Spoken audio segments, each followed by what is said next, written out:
Hi guys, this is Ben Tunnicliffe. It's Thursday the 29th of November 2012, like about 6:30 in the evening. I'm up in North Wales at the minute, and this will be the first, hopefully, of what will be a kind of fairly regular series of videos, just trying to stay in touch with people, actually myself, but as well as just maybe having get other people a chance to kind of stay in touch with me, and kind of maybe we can branch out and just kind of do some different stuff. And just maybe I thought in the videos I could try and cover some stuff I've been shedding just for the sake of discussing it, and some of the other musicians I've come across, or whatever gigs I've been getting on over the period that I've been away from kind of putting a video up. Just to kind of try and get that stuff out there and just see what everyone else is doing, rather than it being from a tuition point of view or a kind of review point of view or anything like that. So I'm off actually at the minute. I've been working on a cruise ship for 7 months continuously. I got off about a week and a half, 2 weeks ago, and that was a real experience. Just playing like every night for 7 months was kind of really quite intense, and just like having to get that kind of discipline of kind of technique together, and kind of I learned a huge amount of vocabulary from mainly from the 30s up to kind of maybe the late 60s, early 70s, which I found really useful, and I won't have to kind of check a lot of that stuff out again. And for the reading and all that kind of stuff, it was fantastic, and kind of met some really, really great people on the job, so that's been kind of cool. And it is good to be on land as well. I'm going away again in about a week, no, exactly a week in fact. On the 6th of December I'll be away again for what will probably be about 4.5 months actually at sea, and then I'll be coming back and trying to really kind of root myself in the UK, hopefully down in Bristol or somewhere kind of in that neck of the woods.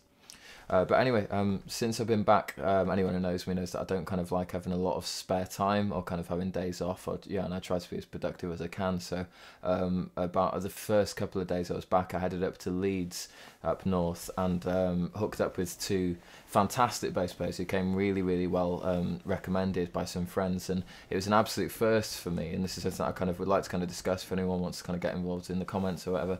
I don't actually have a degree, neither am I from a background of actual being formally taught to play bass ever. Obviously I got my reading together and my theory together kind of really quickly when I was really young, and I've got quite a few years behind me, and that was purely from a job perspective. I wanted to be able to do that, so it was a real experience for me to kind of sit down with such experienced players who that kind of have got a good balance of technicality and musicality, and just a huge amount of kind of years playing on top of what I've got at the minute. So I was there with Gary Jackson and Jeff Chalmers on the first day I saw Gary, and we covered some stuff about kind of interacting with other musicians, how to get around kind of really quite complex kind of chord changes and all that kind of thing. So I kind of covered that with him from a solo point of view, from a walking kind of point of view, and all that kind of thing, which is really, really cool. And there's some points that I made that I'll get back to in a minute that have actually led me to kind of doing some stuff I've got a lot out of. And on the second day I did some stuff with Jeff, and he just kind of talked about some technique stuff, and kind of we did talk about kind of time and kind of a lot of stuff that is really important actually as a bass player. So it was kind of cool for me, and I think I might actually try and do some more of that kind of stuff in the future, kind of hooking up with people who've got any kind of skills that I don't have, or a different view take on stuff that I don't have, to try and get away from what I already know, basically. So like I was saying, there's some stuff that Gary said on the first day that really kind of resonated with me when we were talking about trying to internalize other people's sound and phrasing, and just kind of developing what we do on our own instruments. And he was saying that even as a, not to condescend the guy, but as a grown man, in comparison to kind of baby-faced me, he says that when he really wants to learn something, he kind of sit down and obsess over it and play it over and over again, and play with a balance of kind of volume and stuff where he can't quite tell where his playing starts and the other person's ends, and he's just trying to really kind of get inside the head and just listen to one track, for like 6 weeks, which I thought was really cool, because we're kind of told that when we kind of grow up that we're supposed to kind of move away from kind of being all childish and kind of getting really kind of like just euphoric about the music that we hear, or just everything that we kind of do in our lives. And it's just cool kind of hearing him kind of say that, which led me to kind of, I'm trying not to talk too much, I'm trying to move away from that so the video doesn't get too long, but it led me to actually shedding through a Roy Hargrove solo that actually a lot of people out there will know. Actually, it's off the Ear Food album, a tune called Strasbourg St. Denis, which is just a really, really cool tune, really popular in jam nights. It's kind of become a part of vocabulary for kind of most people, and I've heard people playing down in London and all that kind of stuff. It's just a really popular tune, and he's a fantastic player. I'm really obsessed with trumpet players by large, but just Roy's stuff is just kind of astounding, really. So I've been working on this solo, and it brought out a couple of things that I've really had to try and tackle in terms of technique more than anything. But anyway, the tune is really, really largely kind of pentatonic. It's in the key of A flat, and it starts on a 2 chord going to a 3 chord, and then a D flat, the 4 chord, and they've got this pentatonic descending kind of thing, this kind of cascade, and then they kind of repeat that phrase quite a lot, and it just kind of stays within that kind of framework. And a lot of the soloists kind of work around that as well, with the tail end of the melody being and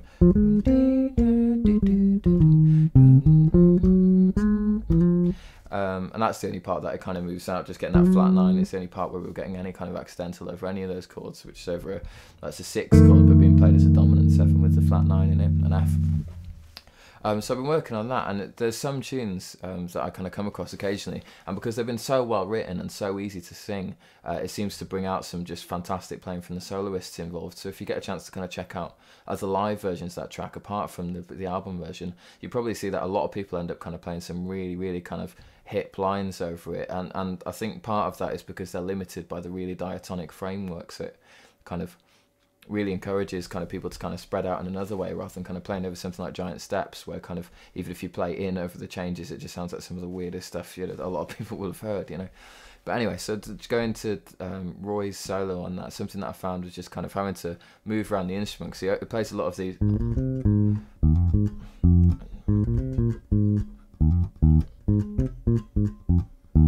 just a huge amount. It's just all staying in that, even starting it from the root position. There's kind of not a great deal of inversions going on there or anything like that, but just kind of hearing kind of how a trumpet in terms of articulation, its tone changes, like when the range is changed and how he gets higher up, and he does eventually end up hitting kind of a fairly high, to me anyway, really, really high E flat.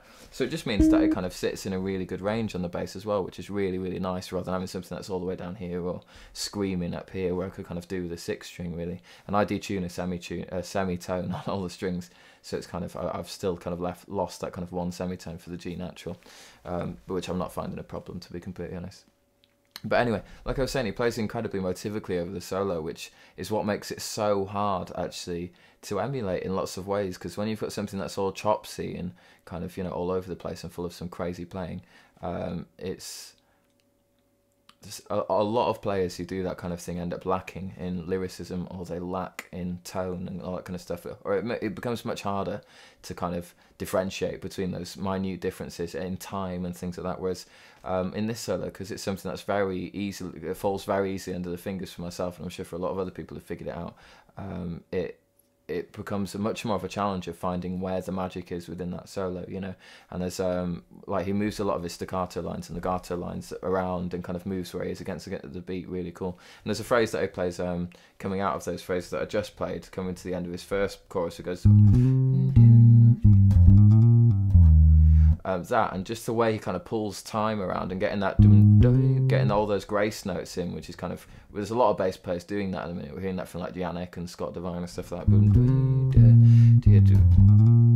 And particularly it's really quite tricky to get out of a bass without sounding quite clanky, and I don't like hammer-ons because they kind of bring out a lot of the sound of the fretboard and kind of that kind of thing, so I try and avoid those. So that's been a challenge for me. But then the main challenge is following those phrases in his second chorus. He gets this really, really cool descending lick where we're going over a D flat.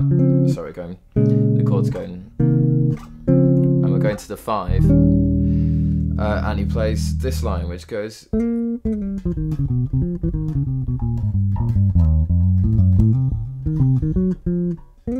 And that line, which I've learned the whole solo in all 12 keys just as a means of exercise, and tried to move every phrase around and move it around diatonically and that kind of thing. But particularly that phrase I found just dealt with a lot of kind of harmonic stuff that was worth digging into for me. So we're going over a 5 chord, the E flat 7, and then here we're hitting the 1 chord, an A flat major 7, and he's getting a minor major third thing going, big chromatic. And then we're hitting the F chord, and he kind of treats it, even though he's starting on the flat 9, and kind of plays what could be described as kind of, I suppose, like a G flat diminished 7 kind of thing.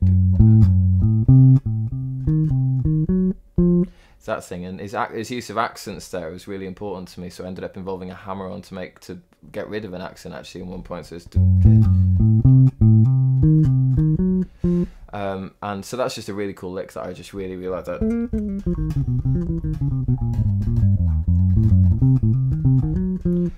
I've worked on that one quite a bit, which is kind of cool, and I'm still working on it. I've only been working on it for about a week, and I'll probably do so for maybe the next kind of 3, just working on the solo and moving it around and speeding it up and slowing it down and things.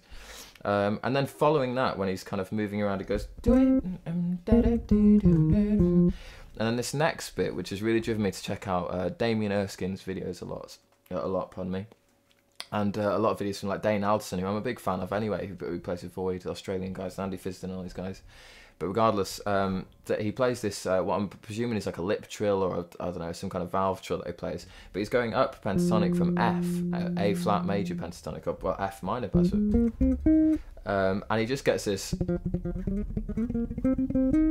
which I've been trying to emulate, and it's really, really tricky.